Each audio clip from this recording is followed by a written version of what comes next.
Section 1. A man wants to place an order by telephone for some office stationery. Listen to the conversation between the woman and the man and answer the questions. First, you have some time to look at questions 1 to 6.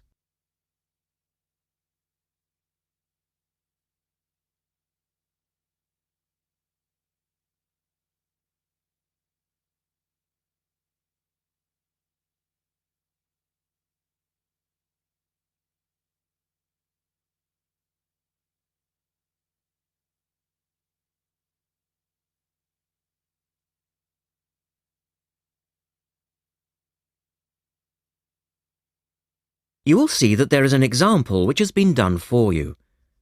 On this occasion only, the conversation relating to this will be played twice.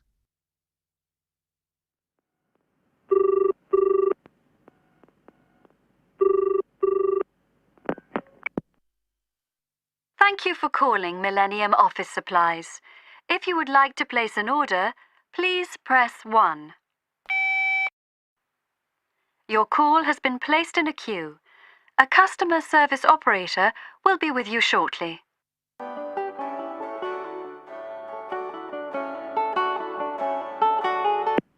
Gina speaking. How can I help you?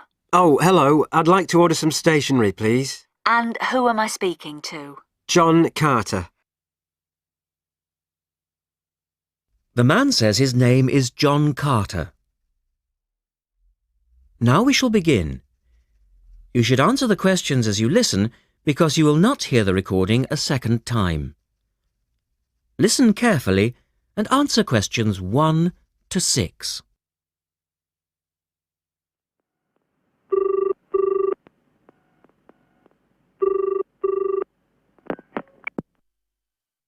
Thank you for calling Millennium Office Supplies. If you would like to place an order, please press 1. Your call has been placed in a queue. A customer service operator will be with you shortly.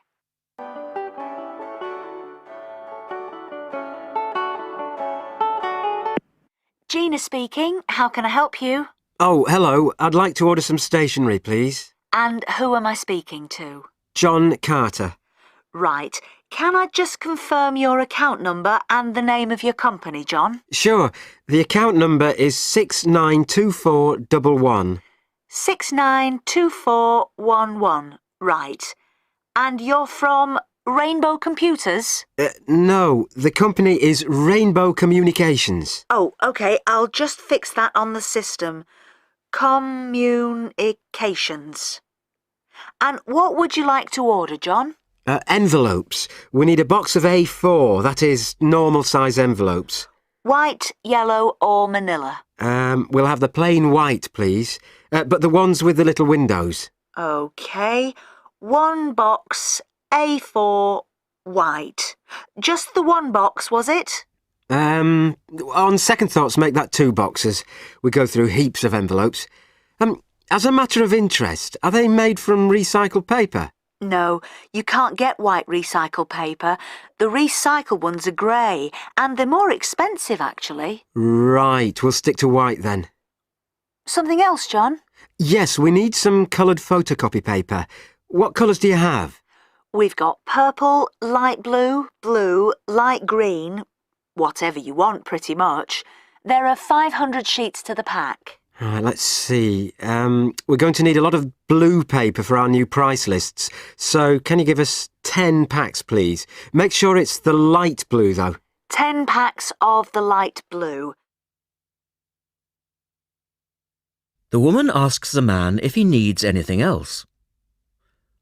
Look at questions 8 to 10.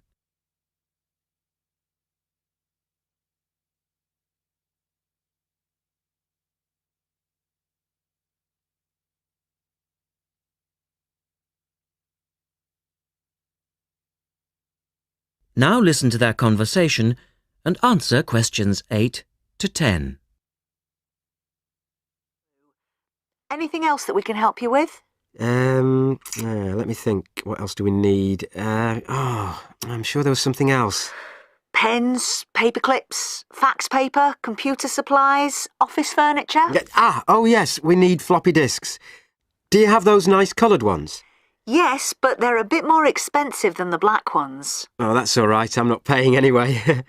Right. Floppy disks. And what about diaries for next year? We've got them in stock already and it's a good idea to order early. No, I think we're all right for diaries. But something we do need is one of those big wall calendars.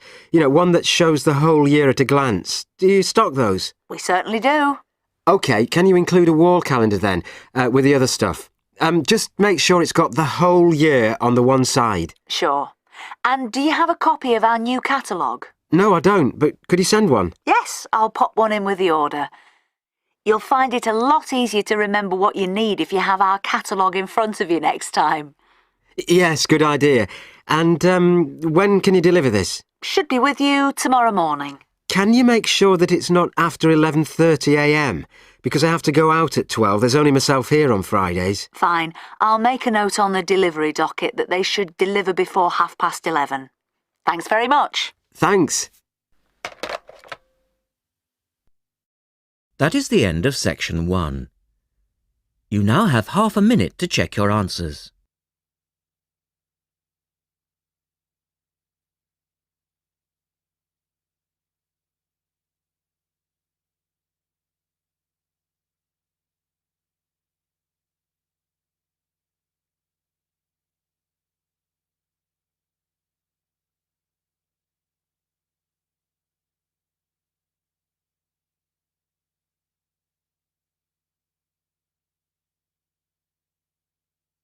Now turn to section 2 on page 113.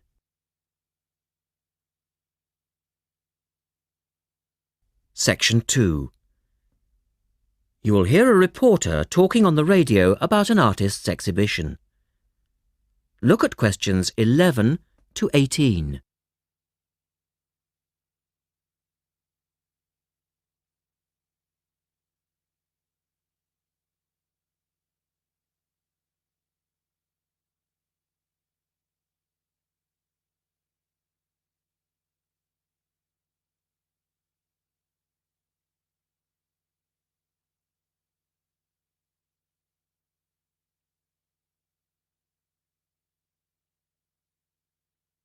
As you listen to the first part of the talk, answer questions 11 to 18.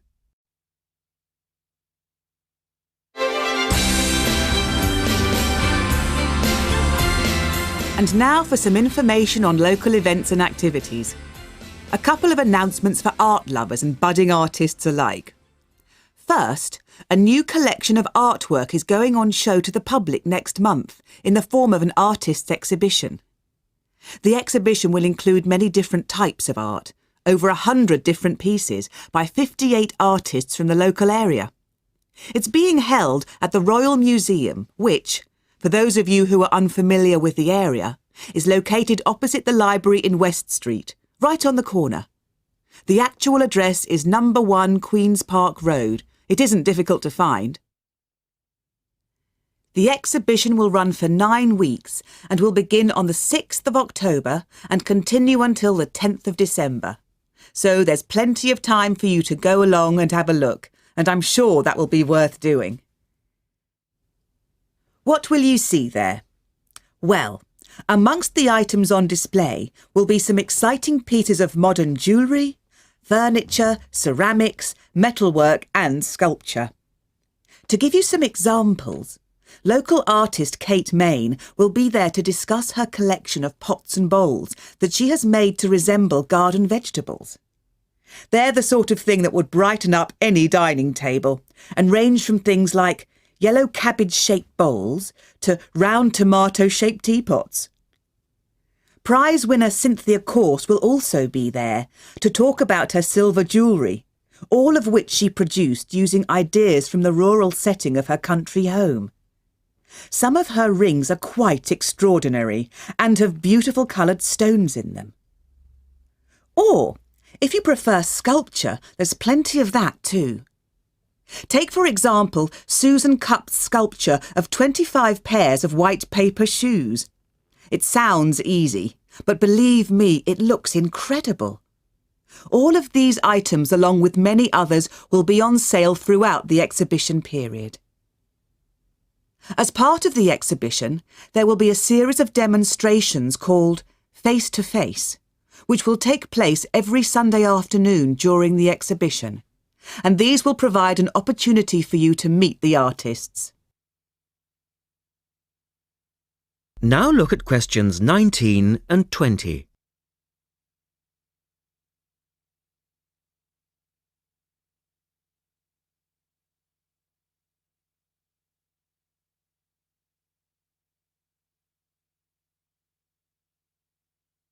As the talk continues, answer questions 19 and 20. The second set of activities are for those who would prefer to indulge in some artwork themselves. The Artists' Conservatory are holding a series of courses over the autumn period. The courses cover all media and include subjects such as Chinese brush painting, pencil drawing and silk painting. All the tutors are experienced artists. Course sizes are kept to a minimum of 15, and there will be plenty of individual assistance. All the sessions offer excellent value for money and the opportunity to relax in a delightful rural setting. Fees are very reasonable and include the use of an excellent studio and access to the art shop, which you will find sells everything from paper to CDs. And they also include the provision of all materials. For more information on dates, cost and availability, you should get in touch with the programme coordinator on 4592 839 584 or go direct to the website, which you will find is... That is the end of section 2. You now have half a minute to check your answers.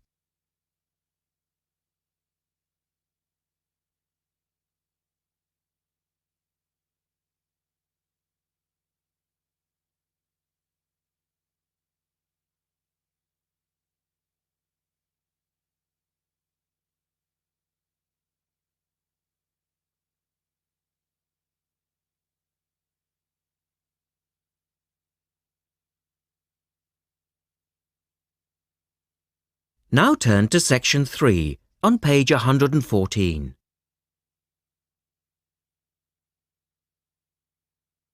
Section 3. In this section, you will hear an interview with a wildlife specialist called Alison Sharp talking about bears. In the first part of the discussion, they are talking about the history of the bear. First, look at questions 21 to 23.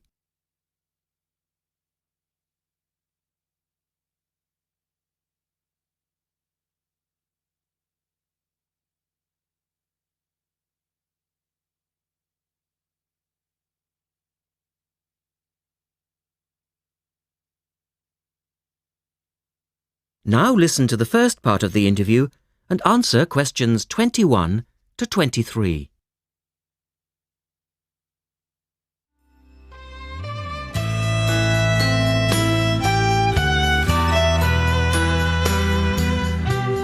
Alison Sharp has spent much of her life researching bears, and in particular, bears in danger of extinction.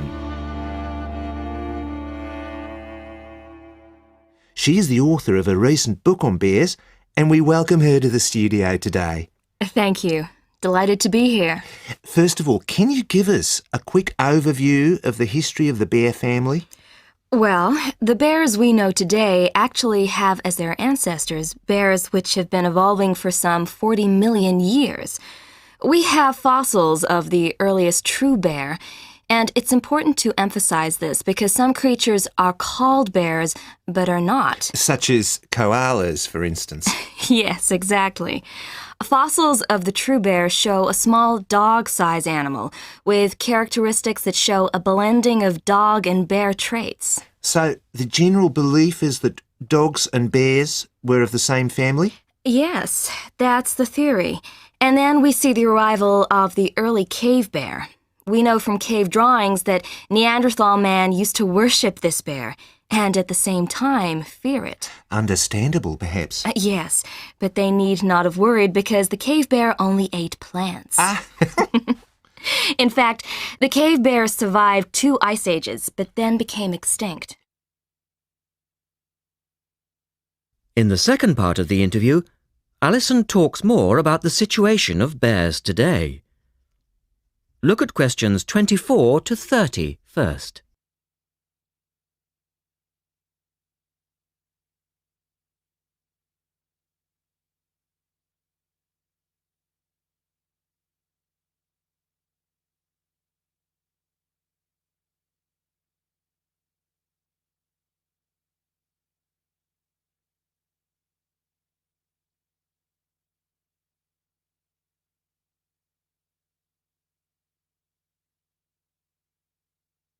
Listen carefully and answer questions 24 to 30.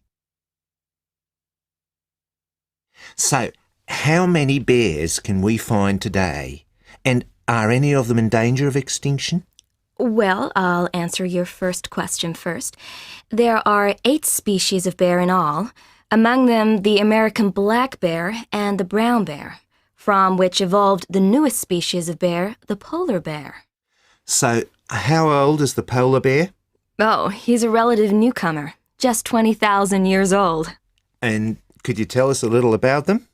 Which is the largest bear, for instance? Well, the largest bear existing today is either the polar bear or the brown bear. Right. Don't we know? Well, it depends which criteria you use. The polar bear is the heaviest.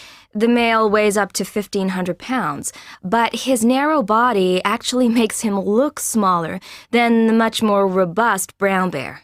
So, the brown bear appears the biggest. Yes. And the smallest? Well, the sun bear is the smallest of the 8 species. They only weigh between 60 and 145 pounds. That makes him a comparative junior. Yes. And then next we have the so-called giant panda. But that's a small bear too, comparatively speaking. And are all bears meat eaters? No, not at all.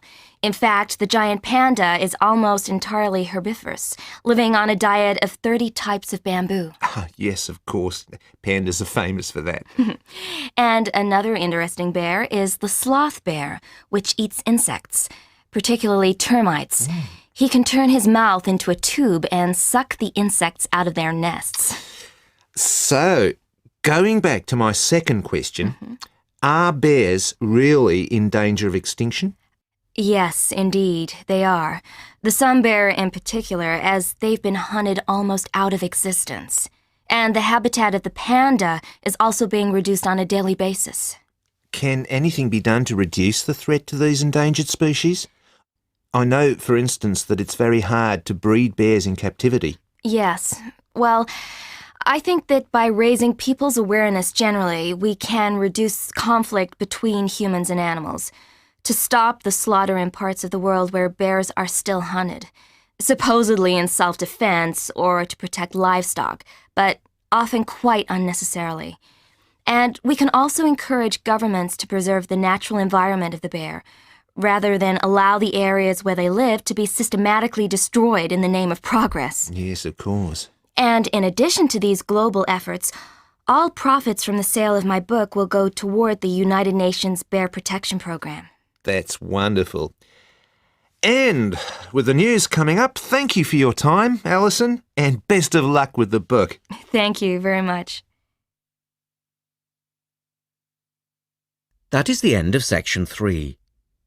You now have half a minute to check your answers.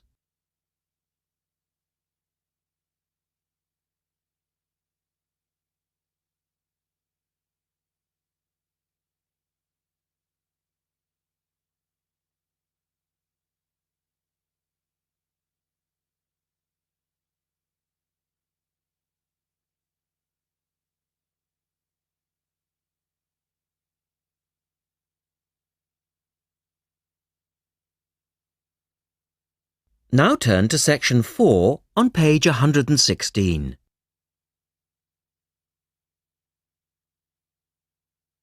Section 4. You will hear a lecturer talking about the solar eclipse in history. First, you have some time to look at questions 31 to 36.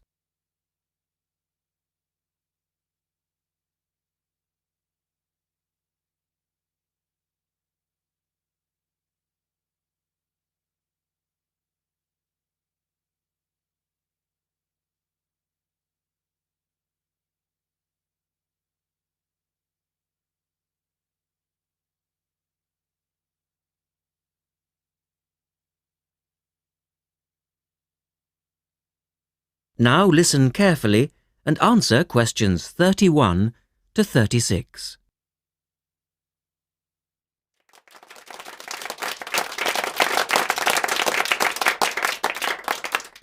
Good evening and welcome to this month's Observatory Club lecture. I'm Donald Mackey and I'm here to talk to you about the solar eclipse in history. 1,000 years ago, a total eclipse of the sun was a terrifying religious experience. But these days, an eclipse is more likely to be viewed as a tourist attraction than as a scientific or spiritual event. People will travel literally miles to be in the right place at the right time to get the best view of their eclipse. Well, what exactly causes a solar eclipse when the world goes dark for a few minutes in the middle of the day? Scientifically speaking, the dark spot itself is easy to explain. It's the shadow of the moon streaking across the Earth. This happens every year or two, each time along a different, and to all intents and purposes, a seemingly random piece of the globe. In the past, people often interpreted an eclipse as a danger signal heralding disaster, and in fact the Chinese were so disturbed by these events that they included among their gods one whose job it was to prevent eclipses. But whether or not you're superstitious or take a purely scientific view, our earthly eclipses are special in 3 ways. Firstly, there can be no doubt that they're very beautiful. It's as if a deep blue curtain had fallen over the daytime sky as the sun becomes a black void surrounded by the glow of its outer atmosphere. But beyond this, total eclipses possess a second, more compelling beauty in the eyes of us scientists, for they offer a unique opportunity for research. Only during an eclipse can we study the corona and other dim things that are normally lost in the sun's glare. And thirdly, they are rare. Even though an eclipse of the sun occurs somewhere on Earth every year or two, if you sit in your garden and wait, it will take 375 years on average for one to come to you. If the moon were any larger, eclipses would become a monthly bore. If it were smaller, they simply would not be possible. The ancient Babylonian priests, who spent a fair bit of time staring at the sky, had already noted that there was an 18-year pattern in their occurrence, but they didn't have the mathematics to predict an eclipse accurately. In the second part, the speaker talks about a number of scientists. Look at questions 37 to 40.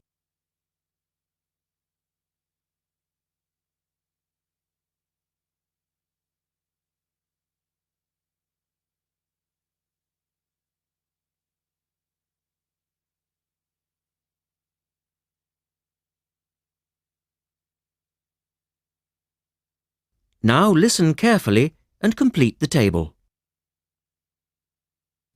It was Edmund Halley, the English astronomer, who knew his maths well enough to predict the return of the comet, which incidentally bears his name, and in 1715 he became the first person to make an accurate eclipse prediction.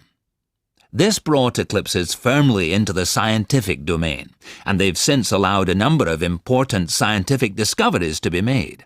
For instance, in the eclipse of 1868, 2 scientists, Janssen and Lockyer, were observing the sun's atmosphere, and it was these observations that ultimately led to the discovery of a new element. They named the element helium, after the Greek god of the sun.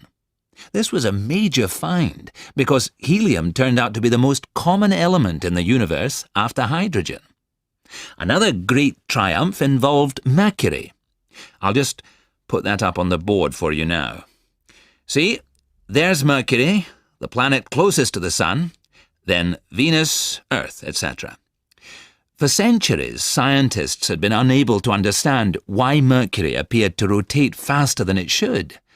Some astronomers suggested that there might be an undiscovered planet causing this unusual orbit, and even gave it the name Vulcan. During the eclipse of 1878, an American astronomer, James Watson, thought he'd spotted this so-called lost planet. But, alas for him, he was later obliged to admit that he'd been wrong about Vulcan and withdrew his claim. Then Albert Einstein came on the scene. Einstein suggested that, rather than being wrong about the number of planets, astronomers were actually wrong about gravity. Einstein's theory of relativity, for which he's so famous, disagreed with Newton's law of gravity in just the right way to explain Mercury's odd orbit. He also realised that a definitive test would be possible during the total eclipse of 1919, and this is indeed when his theory was finally proved correct. So there you have several examples of how eclipses have helped to increase our understanding of the universe. And now let's move on to the social aspects, and I think you'll find...